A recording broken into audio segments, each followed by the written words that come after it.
I-answer natin ang poll na to guys. Ang FEV1-FVC dito ay 64%. Dahil mas mababa ito sa normal value which is 70%, ibig sabihin may obstructive lung disease ang pasyente. Ngayon, alamin natin sa FVC kung may restrictive lung disease din siya. Ang FVC dito ay 81%.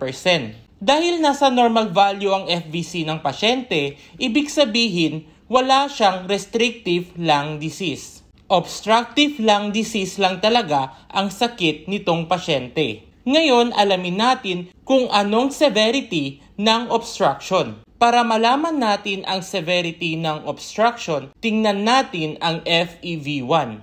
Ang FEV1 ay 73% at ang 73% ay nabibilang sa mild. So, ang sagot ng poll na to ay mild obstructive lung disease.